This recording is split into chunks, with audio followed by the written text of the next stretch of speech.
Hey everybody, it's Scott Simcoe Spring Service, and today we're doing a diagnostic series on the Chalmers 800 series suspension. Now, Chalmers has been making this suspension since the 70s. Only a few things have changed, so if you're working on any Chalmers suspension, this would basically ring true with almost every series for the last 40 years. They haven't changed a whole heck of a lot of stuff on it. So we're going to go through each component. We're going to tell you how it wears out, what to look for when you're doing a safety or any kind of diagnostics, any kind of repairs, maintenance, and stuff like that. So we're going to focus on two categories. One's going to be maintenance and one's going to be safety issues that need to be addressed immediately. It's nice to distinguish the two because a safety issue means that you should be fixing it while you're doing a safety, or you should be fixing it immediately before it goes into service. You should be pulling the truck off the road and getting this work done immediately. Other stuff is maintenance. So if you see it during your daily inspections, or if you bring it into the shop and you want to take a look at it, that would be the time to say, hey, we got a job that's going to be done next week. That'd be a perfect time to schedule in some maintenance. So I want to distinguish those two because they're two very different things and two very important things to know. So now that we've clarified that, we're going to take a screwdriver. You can actually see the dirt piles up along the top of this. This is your restrictor can, and there's your bolster spring, your rubber spring, whatever you want to call it. There's probably a lot of different terms for it. And this will rub up against this. This is actually a loose suspension. It floats inside of here. And because it floats, it actually wears the top of the can down. It can also cause other issues because there's rust under here. And you can see how thick that is. It builds up very, very, very, very quickly. And there should be a little drain.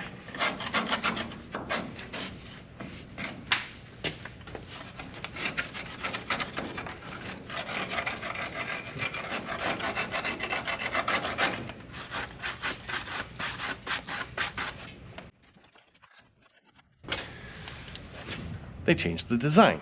So this is the important part about knowing your suspension and taking a look at things. There used to be a drain hole at the top here and another drain hole at the bottom here, so as moisture would go in, it would wick away. But it seems like this is a welded, solid unit, so you don't have to worry about dirt building up in behind here. It'll be a sealed unit. So you need to power wash this off a couple times a year for sure, or every time you're doing a power washing or any kind of cleaning and stuff like that, get this cleaned off, because moisture is going to sit around here and it's going to rot this out.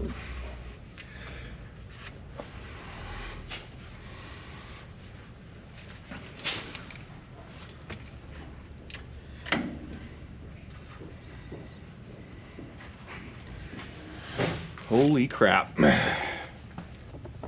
So now we're going to do a closer inspection on the restrictor can. These things are notorious for failing. Right at the top here, they're going to split, crack, burst.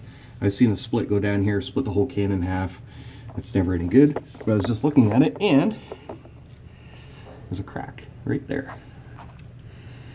So they're sneaky.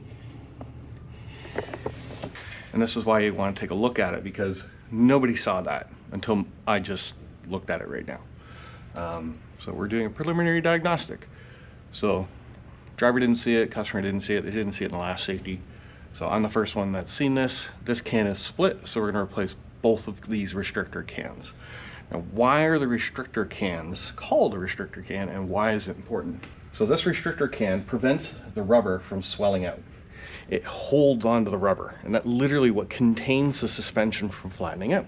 If the restrictor can bursts or splits, then what's going to happen is the rubber will compress more. So if you're a dump truck and you're emptying your load out, what's going to happen is the truck will lean in the direction that the restrictor can is burst in, which could cause you to lay your truck on its side. So that's not very good. So there's two bolts that hold this plate on top. There's going to be one back here and one up there. If they're missing, loose, or gone, you need to replace them immediately, because this whole unit can just slide right out, and that would be catastrophic. So another thing we do too is, because this will capture a lot of rust, we can actually go in and take a look at this and make sure that it's not rotted out or any cracks or splits. The beams will split across the very top of them, because what they're going to do is they're going to lever as you put weight on it, or they're going to compress and flex and stuff. And if they do split, they're going to split right down the center. So anytime that you're taking the restrictor cans out, the bolster spring, or the bottom plate here, you're going to take all that out and you're going to inspect it all.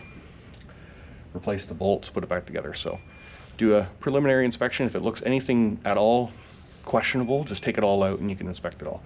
There's also a tube that comes off this bottom plate. sits up about 2.5 to 3 inches tall. It goes inside this rubber bolster spring or rubber suspension, and it will hold it in place. So that's literally what keeps that contained. Those tubes can also rot away. So we're gonna check that out too. So we're actually gonna replace these cans, and because it's a dump truck and because the dump truck will lift up and it'll be a top heavy load, we're gonna put a high confinement restrictor can on there. We use them for dump trucks and cement trucks, anything that are high up in the air, top heavy loads, stuff like that. So Matt found a split restrictor can. Did you know? Yeah, I'm like, oh, you should look in here and see if you can see a split in the restrictor can, and the split like this long all the way around. It starts like here. Oh, and it goes nice! all Look at the way that. around. Beautiful. So you can see the whole thing is Woo. split Yeah. all the way around the whole thing. Damn. So he's getting 2 new cans now. Yep, that's for sure. We'll have to get that ordered. Thank God I shot the video. So I've decided we're actually gonna rip this apart and we're gonna show you exactly what it looks like afterwards, because I think it's important for you to see how small and hard that crack is to see and how smashed these cans are gonna be. So we're gonna come visit this in a moment. We're actually gonna show you what it looks like disassembled. So now we're gonna look at the torque rods and the spigot caps and the spigots. So the spigot is inside of here. The spigot cap goes on the end here. If this bolt is loose, the knee spigot caps are probably loose, and there might be some damage to some of the spigots inside. Replacing them can be expensive and difficult, so you don't really want to let them wear out too badly. So you're going to want to check your torque rods first, and if you see that there's play in them, you want to rebush them quick, because the quicker you catch them, the less wear goes on the actual spigot itself, the less movement, then the less chance of these caps actually coming loose and stuff like that. So you want to do some maintenance on these things, and it's real easy to check them out. You just, hey look, it's loose. That's pretty much it. If you have to, take the brakes off, prime around a bit, stuff like that. This one's a safety violation. There's movement in the bushing, so we're going to replace that under the safety. None of the other bushings are actually moving. None of the other torque rods are moving. They're starting to get worn out, and I can get them to move with a bar. They're very, very on the edge. So once again, it would move more into a maintenance issue. So this one's a safety issue, and the rest down here are pretty much worn out. The upper ones are pretty much worn out, so they're more classified as a maintenance issue. But because we have a safety violation right here, we're gonna fix that up, get it going for them, and go from there. So you can actually look down inside of the bushing, and when you can look down inside the bushing like that, you know there's quite a bit of movement. Same with this one here, you can see deep inside that bushing. So you can get a shine right there. So we can see deep inside there. So that's moving quite a bit, and that one's moving a lot. You can see it's recessed. It's recessed down in here. So you can see this side's nice and full. And then this side over here, it's recessed in quite a bit, so you can see it's moving around a bunch. This one's not nearly as bad.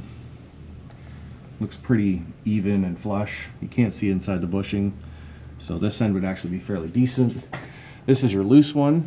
See, once again, it looks good, but it's the inside that's worn out, not the outside on this one.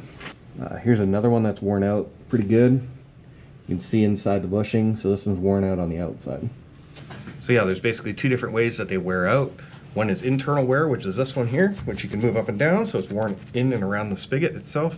And then there's external wear, where you can actually see the bushing breaking down, and it'll move less, but once you put 40,000 pounds on the suspension or more, this particular suspension is rated between 40 and 56,000 pounds, and you start torquing and stuff like that, that little bit of movement is going to turn into a lot of movement. So if I can move it with my bare hands, then when you throw 40,000 plus pounds on this thing, it's going to be moving a lot more.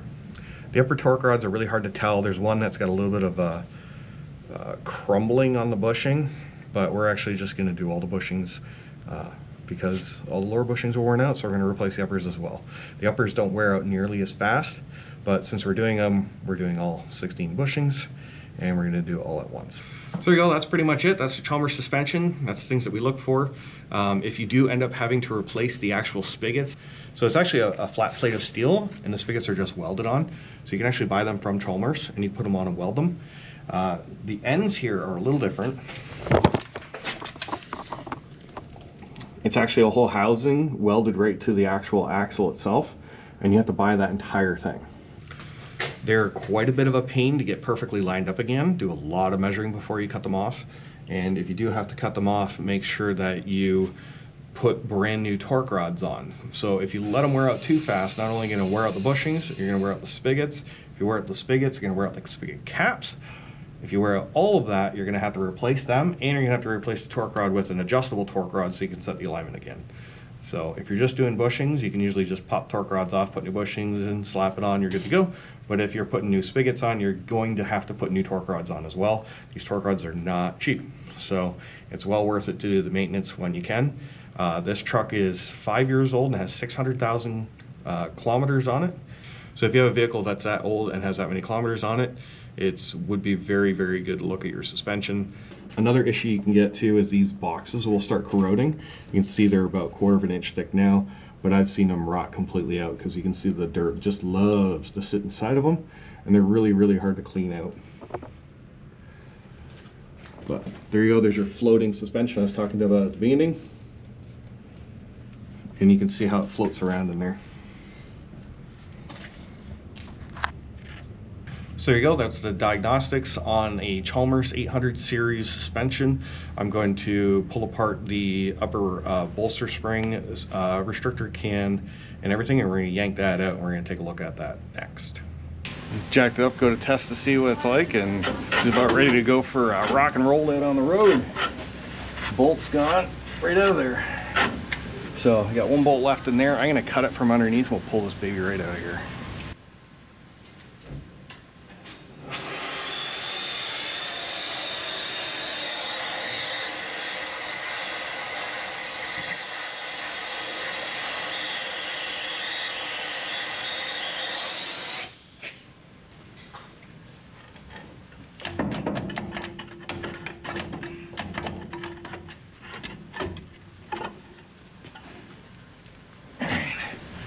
Get this on the bench. All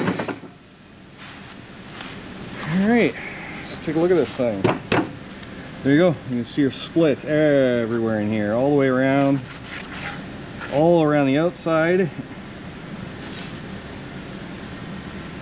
Basically, the entire thing is split right off the top here. So that was a good catch. The rubber should be in good shape. Not terrible. And then this is the little piece I was talking about, how it goes up inside the donut. There's our bolt. No splits, no cracks. There's your broken bolt right there. So we'll just clean this up, and we'll probably end up reinstalling it. We're gonna burn around here, make sure there's no splits around the welds, and we'll just get 2 new cans and put them in. So there you go. So whenever we're doing an inspection on a Chalmers suspension, that's kind of what we're looking for. Looks like we found quite a few things today. We got the burst restrictor cans, we got loose bolts, and we got loose torque rods. Most of the stuff can be bypassed pretty quickly, pretty easily. So sometimes you got to jack the vehicle up and test out those rubber springs to make sure that they are not loose. There's a couple different ways you can check things out. The torque rods, if you don't see any play, you can always take a look and see if you can take the brakes off and get prying around on the axles and stuff like that. Look for any kind of like loose torque rod bushings, stuff like that. Sometimes when you park your truck, it'll actually like load up on the torque rods, and then you won't be able to move them with your bare hands like that. So yeah, a bunch of different ways you can check out these Chalmers suspensions. If you like this type of video, I can do every single suspension as they come inside my shop. We can take a look at all of them and kind of give you the rundown of what we look for, what the common parts are. The very, very, very, very rare one on this suspension specifically is the entire like housing where everything bolts into. I've seen some of the cross members and stuff rot out, but that can happen on any vehicle. So just check your components out whenever you're doing safeties and stuff like that. So, but there's your suspension diagnostics on the Chalmers 800 series, and basically all the Chalmers suspensions.